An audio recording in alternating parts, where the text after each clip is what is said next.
Hello, geometry students. Okay, we are back. Day 2 of our final review. And here we go. So I'm going to do a little bit of calculator work, not too much. Okay, remember, attach the Desmos calculator. Use that as needed. Okay, so let's get going here. All right, so first thing I'm going to do here is look at this thing. This, if you remember this is similar figures, and they're proportionally related to each other. When I hear the words proportion, the first thing I think of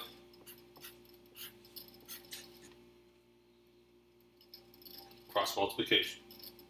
So the thing is, I have to pair up the sides. I'm going to say these long sides, non-hypotenuse, but the longer sides are going to be one, and the short sides are going to be the other one. So this is how I'm going to pair them up. I'm going to put the big ones on top, 8x. And on the bottom, I'm going to put these little ones. But if this is the left triangle, I'm going to keep this, the red one, from the left triangle. And this is the right triangle, so I'm going to keep it with the right triangle. Have them nice paired up. Next step, crossing the multiplication. Here we go. Well, x times 5. 5x. We know that. 8 times 7.5. I'm not quite sure of that. I probably could guess it, but let's use the calculator because we want to be precise. It's 60. Ends up being a nice number. Next step, simple algebra. One-step equation. 5 times x, the opposite of multiplication, is division. Divide both sides by 5. X equals 60 divided by 5. Again, 12. So x equals 12. So this side equals 12. Not bad. We could check it out. You could plug it back in, right? And do cross multiplication, make sure they're the same. Another check I'm doing in my head when I thought about this was like, well, this is the bigger triangle, this one here. So this is the bigger side of the bigger triangle. So it's got to be bigger than all of these other numbers. It's got to be bigger than 8, 7.5, and 5. And 12 fits in that category. Not a perfect check, but a good check. You know, a quick and easy check. If it was the smallest side, I would know it would have to be smaller than all the rest. All right, so here, next one. Pythagorean theorem. You guys remember Pythagorean? A squared plus b squared is equal to c squared. And on my c squared is always my hypotenuse. Now, the hypotenuse is always across from my right angle. So in our case here, this is the hypotenuse.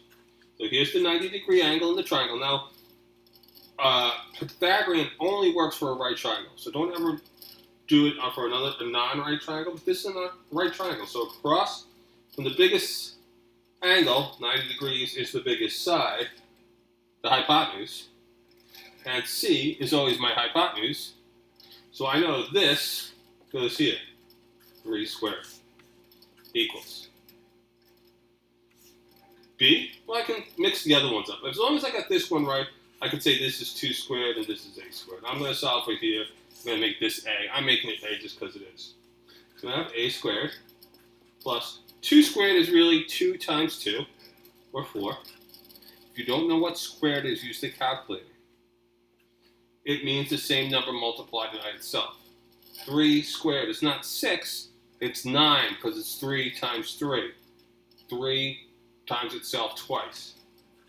If you don't know it, use the calculator. Next step, algebra. My favorite. Subtract 4 from both sides. This becomes 5, this becomes 0. A squared equals 5. Now I'm not done yet, because I don't know what a squared is, I want to know what a is. So to get rid of this little square, I have to take the square root of both sides. Well, the square root of a square is just a. Square root of 5, I'm tempted to leave it like that because you can't really, solve it anymore. But in the calculator, it said second square root of 5. I'm going to get 2.24. I'm going to round it to. So 2.24. Okay.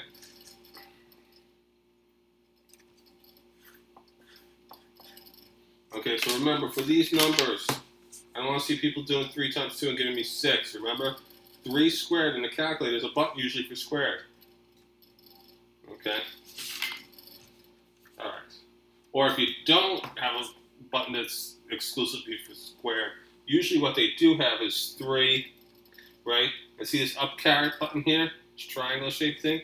I hit that, and that will give me that. Another way of doing it. Okay, one more question. Last one. Don't worry. I like this one. This is a good one.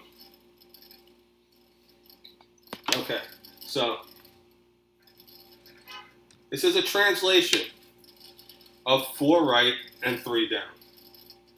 Now, if you can print this paper, that's fine. You don't have to print this paper. I'll show us how to. We're going to do it without printing the paper. I'm going to list my 3 sides. I'm going to call them, well, they're red, the dots. So I'm going to call them A, B, and C, like so. So I'm going to say point A. I'm going to give it its X and Y coordinates. Remember, X is always first, Y is always second. Point A is X is negative 5, and Y is 1. B,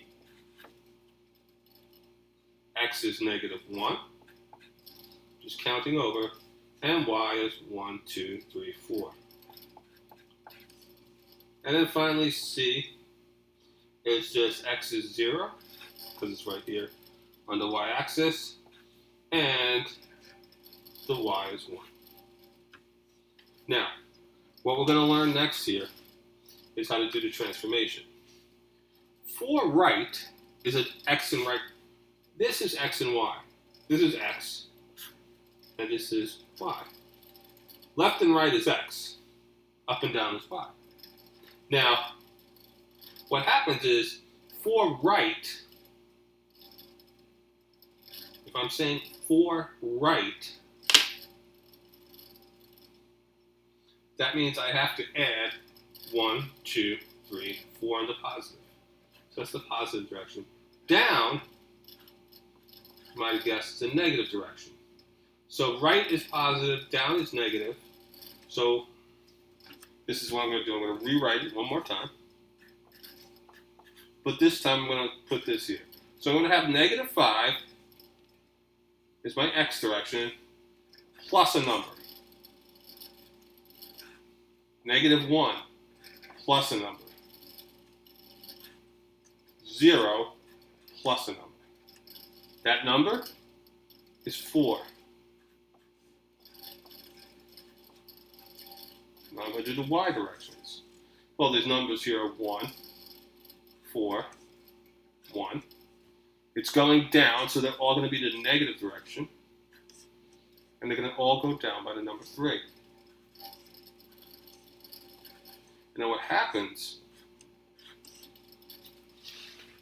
when you do this, and you do these just simple addition here, I'm going to call the new problems A prime, B prime, and C prime. These are what my numbers are going to be. Negative 5 plus 4. Do it in the calculator if you don't know. I'm going to do it here. Negative 1 plus 4. 0 plus 4.